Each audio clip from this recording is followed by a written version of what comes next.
Hey, so can astrology help you with the yoga practice? Absolutely. Let's look at what yoga teaches us. Yoga teaches us that if we understand the purpose of life and to create a disciplined practice to realize that purpose, then we're doing our Dharma. We're doing our path of righteous action. Now, one of the major benefits of astrology is that it helps us understand how our past actions and how our karmas are being played out in this lifetime, and what we now need to do in this present lifetime to align ourselves with our Dharma. So if you think of it in a simple way, astrology reminds us of the life plan that our soul created for us. And yoga is really about executing that life plan. So through the practice of yoga, we have a spiritual discipline that allows us to follow the soul's journey. So how does this mean in a more personal way work? Let's take an example of this. What if you or your astrological chart shows that maybe you have a challenged Venus, maybe you have a hard time with relationships, or maybe difficulty expressing your artistic nature. You know, Venus is just being kind of shut off from you, astrologically, right?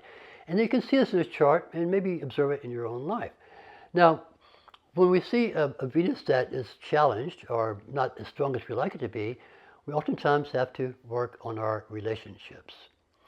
In yoga, there's not ways we can do that. One way is to work, of course, with the heart chakra, the ability to connect and to bond with others. It can also be done with something like partner meditations, meditate with another individual or a partner so that you bring a relationship into your yoga practice as well. And then on the other hand, perhaps maybe your astrology chart or maybe your own knowledge of yourself shows you have a very strong and effective Mercury. Mercury, that planet of communication. It gives us the gift of better communication in our lives. So with a strong Mercury, you may find you become much more expert in the practice of mantra, speaking.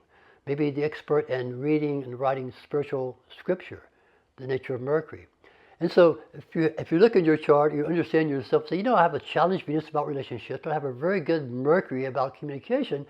Maybe through practicing with the Mercury practices of astrology and yoga, and the Venus practices of yoga and astrology, I can bring these two together and make these two things I have in my life work together. So in some ways, you know, your birth chart is not only a plan for your soul, it's also a guide for choosing the yoga practices to do. So astrology and yoga, it's a great cosmic relationship.